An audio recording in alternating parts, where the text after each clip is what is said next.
Hey, it's Sonia, and welcome to the Smarta Podcast. The idea of today's episode came to mind because I'm always on the lookout for how I can be more positive, more grounded, and have a better perspective as to how I approach new and challenging situations that come in my way. And so this is why today's episode is a little bit more scientific, because I wanted to take a different approach and have it a lot more psychological so we can also understand how our brain functions. And now, if you've seen the title of this episode, then you already know you're going to find out that habits that lead you to having a more happy and fulfilled and positive brain. In short, by listening to the end of today's episode, you're going to learn how to completely retrain your brain to boost your serotonin, dopamine, oxytocin, and endorphin levels. And now you better keep those 4 chemicals in your head, because we're going to be linking back to them all throughout today's episode. I am so excited to dive into today's conversation, because if you're anything like me, you're constantly on the lookout to how you can improve yourself from the other day. And actually, I came across this Japanese concept called Kaizen a couple of days ago. If you don't know it, I just think it's great. Its fundamentals are focused on getting 1% better each and every day. Improvements start compounding on the previous day, and it's just focusing you on how you can put enough effort to feel fulfilled and accomplished and go to sleep knowing that you've done something for your future every single day. Every single day. I love it. It's not one night that you go to sleep without feeling new and great and ready to take on the next morning, because you have something to look forward to and you know you're going to work for yourself. And just stimulating your intellectual brain, I think, is absolutely amazing. So following this concept of Kaizen that I found, I've invited such a sweet lady on today's podcast that can teach you, by following her approach in her book, which is what we're going to be basing all of our information of today on, her book, Habits of a Happy Brain, how to boost your happiness in just 45 days. So apart from learning from all of these chemicals, these 4 main chemicals, her book outlines a 45-day plan to build new neural pathways and create new happy habits. So I'm so excited to dive into today's conversation, especially as it's a lot more scientific. And now, to tell you a little bit more about Loretta. Loretta Breuning is founder of the Inner Mammal Institute and author of Habits of a Happy Brain, Retrain Your Brain to Boost Your Serotonin, Dopamine, Oxytocin, and Endorphin Levels, and the Science of Positivity. Stop negative thought patterns by changing your brain chemistry. She's Professor Emerita of Management at California State University, East Bay. The Inner Mammal Institute offers resources that help you rewire your mammalian brain chemistry, including books, videos, podcasts, blogs, and graphics. Dr. Breuning's work has been translated into Spanish, Russian, Chinese, Arabic, French, Turkish, German, and appear on Forbes, NPR, Wall Street Journal, Psychological Today, Time, Fox, NBC, Dr. Oz, Cosmopolitan, Real Simple, Men's Health, and many podcasts. So, without further ado, now that you know a little bit about her, now that you also know what we're going to be talking about, I want you, as you listen to today's podcast, just to focus on scientifically backed habits that can lead you towards carrying out a happier life and a happier brain. Loretta, it is such a pleasure to have you on the podcast today. I'm so stoked to begin this conversation. I cannot wait. Welcome on the Smarta Podcast. Hi, thanks so much for having me. Likewise. So I want to do something different with you today. My episodes so far on the podcast have been on a very broad level. And today I want to make it more profound. I have this book right before we got on, I told you about Habits of a Happy Brain, which is all about a more psychological level, the chemicals in our brain. And I want my audience to get more scientific and to find out all of these precious knowledge that you're going to share with us today. So before we begin, if there's 3 things that you could speak to our listener right now to share from the discussion that we're going to have today, what three things would you share with them that they're going to learn to take into their life if they're going to listen until the end of this episode?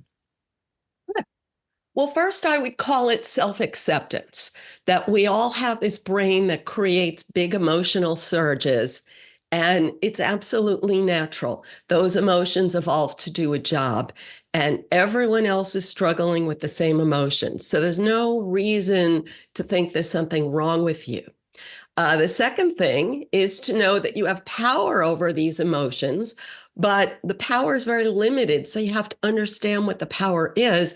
And the power is not always like the words that you tell yourself. Where you're saying, I wasn't feeling that. You can't manage it if you deny that you feel it. The third thing, I always explain in all of my books how the brain that controls our emotions is inherited from animals. And when we study animal behavior, it's so easy to see why we have these strong feelings. And animals are very competitive. And I was amazed to learn that animals compete over mating opportunity, like who mates with who. Like they care like crazy.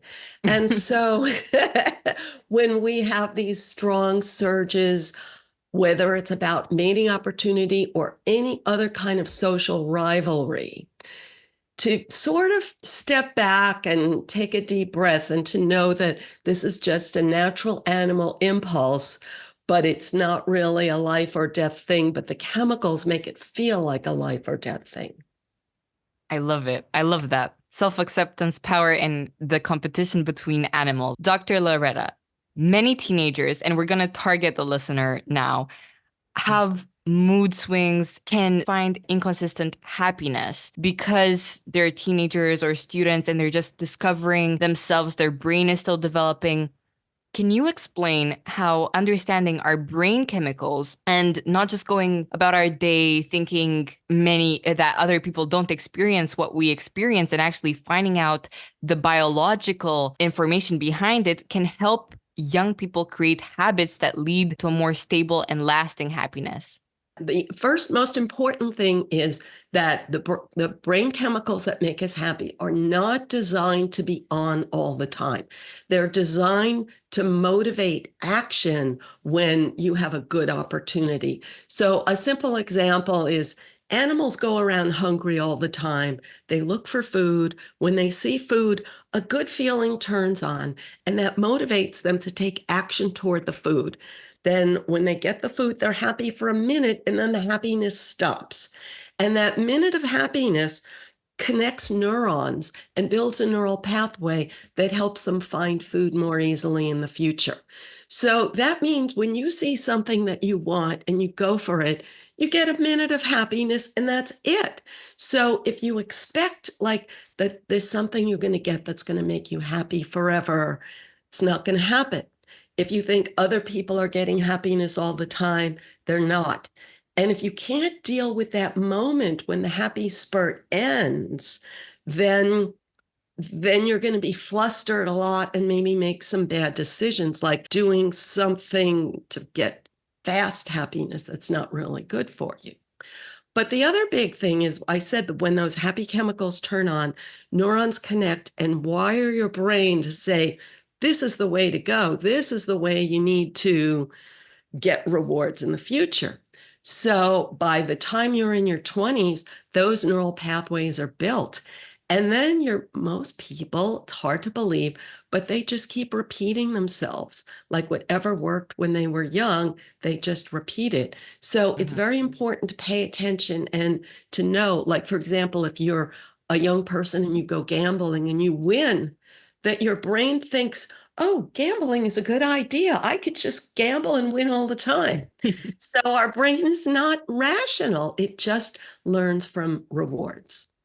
I like the sound of that. Building these habits and actually taking a step back to realize whether they're bad habits or positive habits that bring value to your life, I think is something that not a lot of people have, or not a lot of people take the time to actually stop themselves and think, hey, is what I'm doing right now make me feel good, worth my time?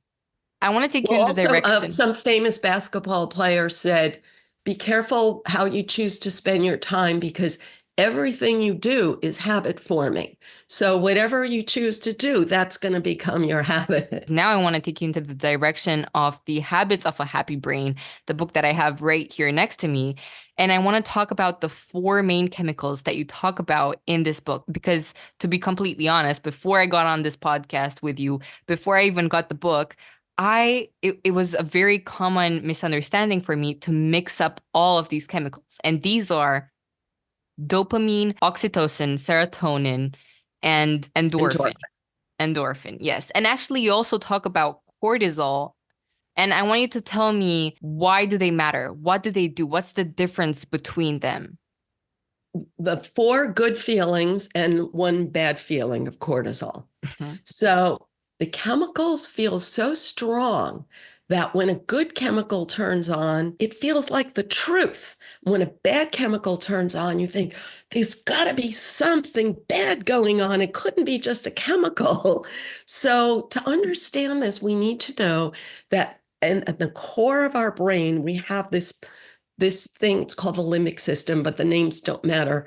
You've heard of like the amygdala and the hippocampus. So this is all inherited from animals. On top of that, we have the pink fluffy brain that you see in pictures that's unique to humans. So the human part can use language and can invent stuff and think of the future.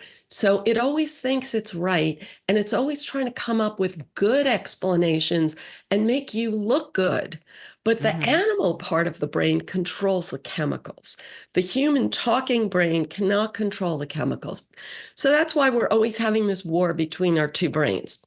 Now, the good feelings, you believe your own brain. So if you feel good, you think, oh, it's got to be something good going on. So that's why, like using the familiar example, if a person parties instead of studying and it feels good, then you say, well, this has got to be the right thing to do because it feels good. So the Mhm. difference between a long run good feeling and a short run good feeling, well, that's complicated. So what I call it is the two brains working together. Now, for many people, it's a neural pathway. Like, for example, if you offer someone a cigarette, they have learned from experience, maybe people have told them in the long run, the cigarette is going to feel bad and is going to hurt you. So the same with like eating junk food. Many people Mhm. learn, well, it may feel good in the long run, in the short run, but in the long run, it's going to hurt you. So that's just a neural pathway where you connect a short run feeling to a long run consequence. But it's complicated because if you don't make that connection, then the short run feeling is powerful.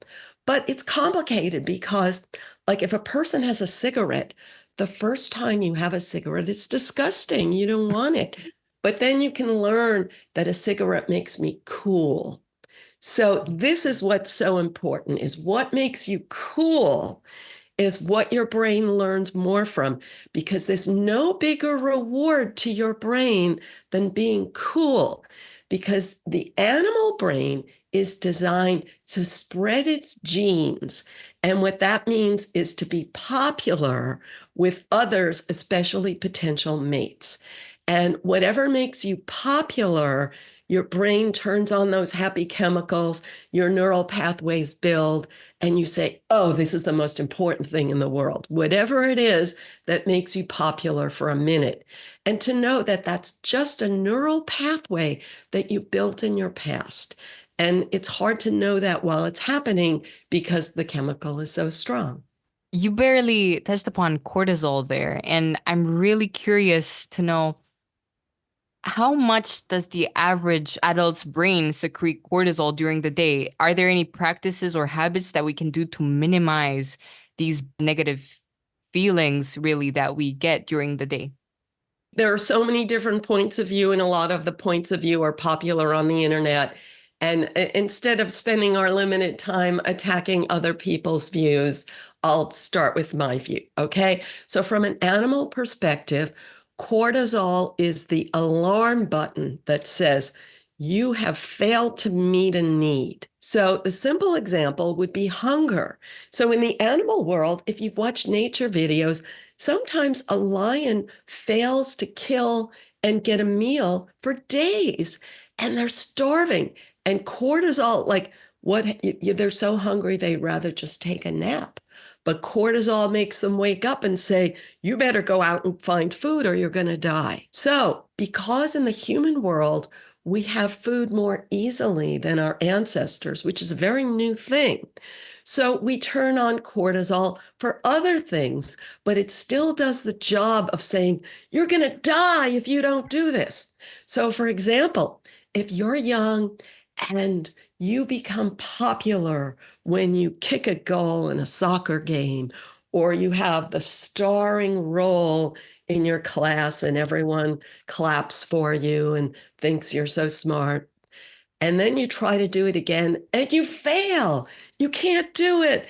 But you think, I have to do this thing in order to survive.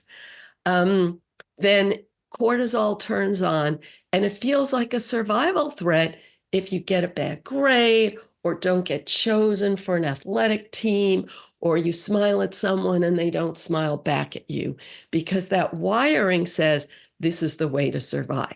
Now, it's hard to believe that we would have such stupid thoughts. And people say, oh, no, I don't think that way. So, what we need to know is in the animal world, animals are always driving themselves crazy to get a better mating opportunity and more food so they can make more copies of their genes. But animals don't even know what their genes are.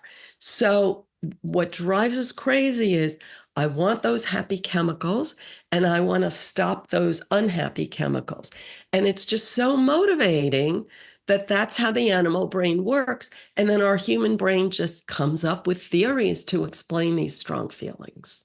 I agree. And it's so interesting to me to realize that although everything in our lives has adapted over the years, technology, school systems, and then we've got our brains, which are built on the same pathways that they were years ago. So I think it's really important to stop a second and think about how we feel in these seconds. You talk about the happy chemical switch and how to turn it on and off.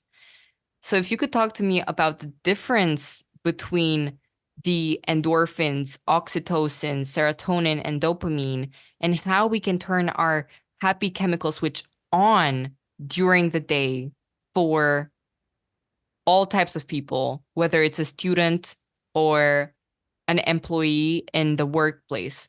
How can we turn our happy chemical switch on? So, first, I never said that we can turn our switch on. So, I want people to understand there is no such thing. What I'm saying is there's a pathway to the on switch of your chemical.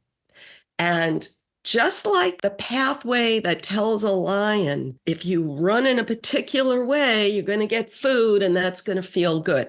So the switch is turns on the chemical and the pathway tells you the behavior. What behavior is likely to trigger that chemical? So if you say, well, if I study, I'm going to get a good grade and then I'm going to feel good. And then one day you fail a test. So no matter what that pathway says, it's just one of billions of possible pathways based on one moment when that switch went on. So our challenge in life is to not rely on any one way of turning on the happy chemicals, but to understand the job they do in animals and then find safe ways to do that. But just to, very simple, like the dopamine is, I want what I want. And so when you see something you want and you go for it and you feel like you've gotten a step closer and a step closer, sure, that feels great. But are you going to get what you want every minute of every day? No. So if you expect that, then you're not going to build the skill of managing natural ups and downs.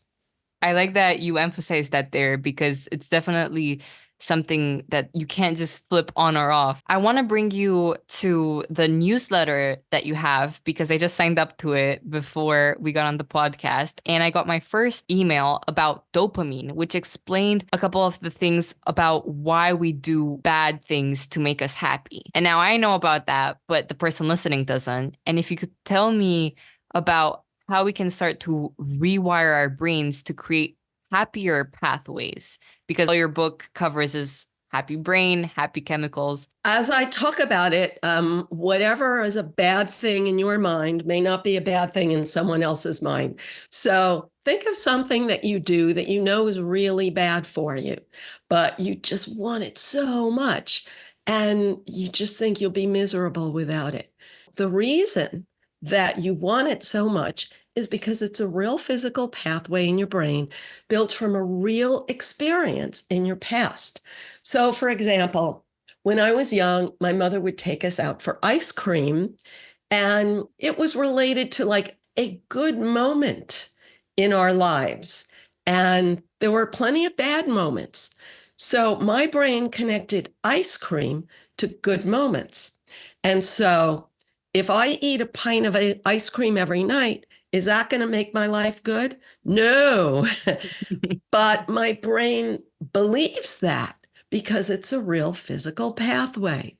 So we all need to understand our own pathways and then challenge them, not to hate them because it doesn't do you any good to hate your own brain, but to say, oh, this is not reality. This is just a pathway that was built in a moment in my past, but I have billions of other neurons to build new pathways. And when you're young, new pathways build more easily. So I can do that. But when you get older, you're just going to repeat your old pathways. So it's important to be honest with yourself about the power of our own pathways. You talk a lot about pathways. So I want to ask you now, your book outlines a 45-day plan to build neural pathways and create new happy habits. But all over the world now, there's this constant debate as to how long is really the perfect time to build this new pathway, to create the new habit from a bad one, let's say. Why 45 days for you? First, let's say that on the one hand, the exact number of days doesn't matter because the idea is you're going to do it for the rest of your life. If you think I'm going to do it for 21 days, oh, I could do it for 21 days and then I'll just go do what I want. The pathway may not be big enough and it's too easy to go back to your old pathway. So the important thing is the old pathway will always be there. So it will always be a temptation. So what you need to build is a new pathway and an exit ramp. Like if you're on a highway, but you have to leave the highway to get off to another highway. And that's really important, the exit ramp, because most people, they repeat their old bad choice before they even know that they're doing it, you know? So the exit ramp is important and it's hard to do that. But what I suggest is a couple of things. First, watch animal training videos to see how it takes to train an animal to learn a new behavior. A lot of these videos, you know, you get the impression that the animal learns really fast, but then if you watch more, you see that it really takes time and a lot of repetition. The other thing we need to know is when I say that it takes a lot of repetition to build a new pathway, what are you really building? So the idea is that people have heard about synapses. You're building the synapses, but you're also, there's this, people have heard about receptors, so that you're building new receptors or getting rid of unwanted receptors in the case of an addiction. But there's also something called myelin. And myelin is like the paving on your pathways. And that makes a pathway super efficient. So it's just like using fiber optic cable compared to an old wire. So you have a lot of myelin when you're young. So whatever behaviors you repeat when you're young, that's going to be the pathways you use for life. And the simple example is any language that you learn when you're young comes to you easily. But any language that you try to learn later on, it's really hard work. And that's exactly the difference between building a neural pathway when you're young and trying to build it later on. So you decide, like, how much work do you want to do later on rather than just trying to build better habits today. Starting a new habit can feel exhausting or perhaps even something that you keep procrastinating because it's the thing that you know you should do, but you're really putting it off because it takes a lot of effort. You have to really think it through and you have to be there and do it purposefully, mindfully, or else it's not going to stick. For someone that wants to, say, build this new synapse, take away these old receptors and build this new exit highway route, what advice do you have for someone who is struggling to stay committed to a new habit in those initial difficult days? Because the longer that you do a habit for, the easier it becomes. Great question. Yeah. So, what I always focus on is, again, you watch animal training videos, they give the animal a treat every time it takes a new step. And you have to give yourself a treat. And it really works. And what I talk about in all of my books is you could find healthy ways to give yourself a treat, but you want to make it a positive thing. That's what all animal trainers teach us. So instead of saying, oh, I'm never going to have fun again, my life's going to be so bad because I'm trying to give up all this fun stuff and do all this new stuff. No, no, no, that won't work. So instead is to say, okay, I'm going to take this hard step for 10 minutes, and then I'm going to do something fun for 5 minutes. Then I'm going to take another hard step for 10 minutes, and then I'm going to do something fun for 5 minutes. Make sure that you develop a fun incentive structure. The other thing is, whatever is this 45-day goal that you want to build this new pathway, just to start with, make it something you actually want, something that's good for you. And I'll just give a simple example of something that I really had to work on. Like, I would often be uncomfortable around people, but it was not when I was with people, but after I left. So I would be in this social interaction. And then when I left afterwards, I would have this bad feelings, right? Yeah. Mm-hmm, And again, I said before, we have to really look at how that's a pathway in my brain. How did I build that? And I realized, like, in my situation, I had a mother who would scream at me a lot, but it was often like an after attack. Like, I'd be in my room and she'd come in my room and scream at me out of nothing. Like, I don't even know what caused it. And so that's why I got this constant fear of, like, that somebody's going to attack me and I'm not even going to see it coming. Other people may not have that, but they may have something else. I thought, wouldn't I love to be able to stop that bad feeling? So I said, every time I'm going to make an effort to have some social interaction. And then afterwards, I'm going to reward myself so that I have a good feeling after a social interaction rather than a bad feeling. Now, when I say reward myself, I can't eat a box of cookies after every social interaction. But let's say if I was going to eat one cookie anyway, I'm going to save it and not eat it until I've made myself have that difficult social interaction. mm-hmm, mm-hmm. You have this, I believe, very cool diagram where you talked about previously about the limbic brain system and the pink fluffy brain that we have. And it's a graph comparing our human brain to the chimpanzee, gazelle, a mouse, and a lizard. And there's something which really stuck to me because the limbic system is the same in all these four animals, but then the cortex is significantly bigger in us humans. And my question for you is, what does a bigger cortex allow us to do? Good question. So first, it's interesting to think that sort of the cortex is sort of like when you buy a computer at the store and it's empty. So Mm-hmm. it's mind-boggling to think that it's empty at birth. So it has the ability to store information relevant to your survival as a child defines survival. Your work focuses, I mean, from what I could see, you're passionate about mammals and the animal behavior, also about the psychological behavior. But you have this book which is called I Mammal: Why Your Brain Links Status to Happiness. And my question is it true? Do our brains link status to happiness? And if so, what can we do to make us feel better despite our status? Great. I changed the subtitle of the book. Now it's called I Mammal: How to Make Peace with the Animal Urge for Social Power. What we haven't talked about yet, I talked in the beginning about social rivalry and the animal urge to spread its genes. But I haven't talked about the other happy chemicals, and they're the ones that reward you for seeking social power. So animals obsess over being in the one-up position.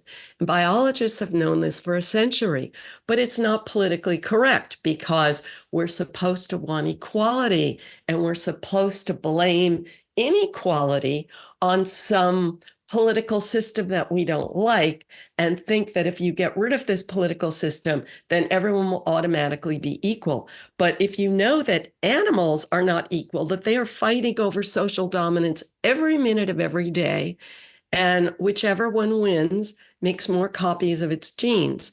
And our genes are inherited from the individuals who won.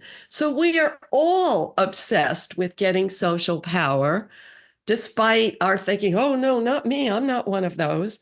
But how do we seek social power? And the simple answer is we learn from results. So whatever worked in your past, that's what you do. Now, in the animal world, if you assert yourself and it was a bad choice and you're actually weaker than the other guy, they will bite you. And if they bite you, they can cripple you, and then you can't get food, and then you'll die of starvation. So animals are very careful about when they assert themselves, and they're very good at weighing their own strength against the strength of the one next to them. And they only assert themselves for food or for social dominance when they think they're the stronger one. And we have inherited a brain that does this. It's constantly weighing our own strength against someone else's strength. And when you see someone that looks stronger than you release cortisol and you pull back and you say, uh-oh, I better avoid trouble. But if you think I'm the stronger one, that's obviously a good feeling. And everyone obviously wants that feeling, even though it's not polite to admit it. And that good feeling is serotonin, even though this is nothing like what you've heard about serotonin in the medicalized view of psychology. You emphasize that your book is about understanding our own brain, not blaming on our ups and downs or others, and about building our habits for ourselves because we can't do it for others the same way others can't do it for us. How important is self-awareness and self-acceptance in managing our happiness, and what steps can we take to cultivate this feeling?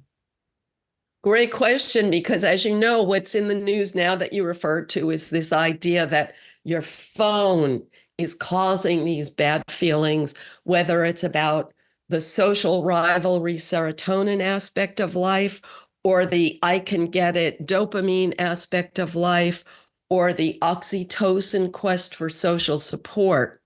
Everyone is blaming their phone and their social media for these feelings.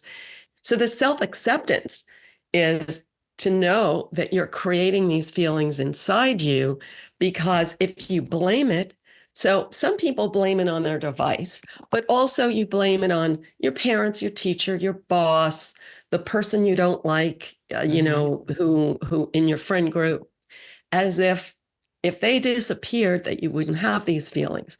But once you know that these are natural part of every brain, and then you could say, what experience in my past created these big chemical surges that built the highway that's causing this feeling? And that's the target. And then you say, okay, what would I like to feel instead of that? And that's the new feeling that you want to define and then reward yourself for that and repeat it for 45 days.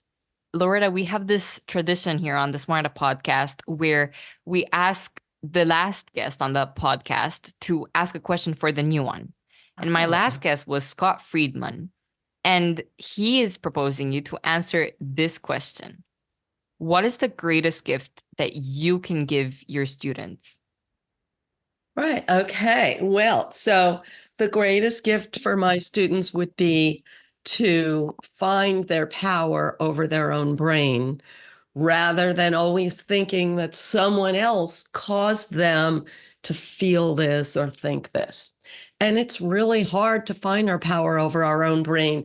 If you had to give percentages, you could say that, huge portion of your mental activity is influenced by what's coming in. So, what is your power? So, first, your power is to direct, like if all this is coming at me, it's because I'm allowing it. I'm putting it near my ears and my eyes. So, my first power is to choose which inputs. And maybe I only want to allow in positive inputs, for example. But then the other is to say, okay, I'm not going to have any inputs right now, and I'm going to focus on my own thoughts and my own goals and my own incentive structure of how am I going to give myself a positive reward for taking a positive step. Mm-hmm. Finding their power, I think, is really incredible and something that's really good advice. And Loretta, just before we go off the podcast, I just wanted to thank you for being on here because I've took a look at your work and I'm truly inspired. And I think you've just unveiled my passion for psychology now and our human brain. And I really have to emphasize that because I think your work is amazing. Thank you so much. Loretta, as a parting advice, if you could talk directly to the person listening and give them advice on their career or on their life, what would you tell them? What do you want to leave them with? Good. Good question. Okay, so first, you can't put all of your eggs in one basket because, like, we all want social recognition. It's a natural, normal thing. And in my book, I Mammal, I show you how much animals want to rise to the top of their group. They spend their whole lives fighting to rise up. So I understand, like, I want that too. We all want that. But the point is that everyone else in your group wants the same thing. And then you're always going to feel like they're getting in your way and they're not appreciating you and they're pushing you down and stabbing you in the back. And so if you just accept that this is going to happen and it's frustrating, but so you can't put all of your happiness in this dream of like, I'm going to save the world and I'm going to be big because it just doesn't happen, or like, I'm going to be popular. So it's to have realistic expectations. And then what I think is develop a hard skill and then develop two hard skills, because all of the nastiness among your fellow mammal, they can't do it to you if you have two hard skills, because then you're not in that world of pure subjectivity. There's this famous concept that says pain is inevitable, but suffering is an option. And I think that if you shift your mindset from all of these things that are going to happen inevitably in your life to all the positive things that are going to happen, you're going to have a much more happier brain as you go through life. Thank you, Loretta, and best of luck with everything that you will do in the future. And I can't wait to read your book. Thanks for Thank you. And please keep in touch. I'd love to hear from you after you've read more. I will. See you. Bye-bye. Bye. Before we continue, I want to talk to you briefly about this amazing organization called SOS Children's Villages. SOS Children's Villages Romania has been providing children in need with a safe, clean home, healthy food, a good education, and the love and the care that they need. I know they're literally saving children's lives, as I had the chance to donate books to them and sit down and talk with them. All donations are highly appreciated, and you can donate online to SOS Children's Villages Romania at the link in the description below and change a child's life forever. I hope you enjoyed that conversation with Loretta. And now, before we go off, I'd like to take these 4 chemicals, which are the main takeaways of what we just learned, and ask this question: how do chemicals make us happy? And this links back to these 4 chemicals that have been reoccurring all throughout this episode: dopamine, endorphin, oxytocin, and serotonin. And I want to take the opportunity to quote a passage from Habits of a Happy Brain that further defines these 4. And those are dopamine, which produces the joy of finding things that meet your needs, that eureka, I got it feeling, motivating you to get what you need even when it takes a lot of effort. Endorphin produces oblivion, that masks pain, often called euphoria, motivating you to ignore all the pain that you experience so you can escape from harm even when you're injured. Oxytocin produces the feeling of being safe with others, now called bonding, and this motivates you to trust others and to find safety in companionship.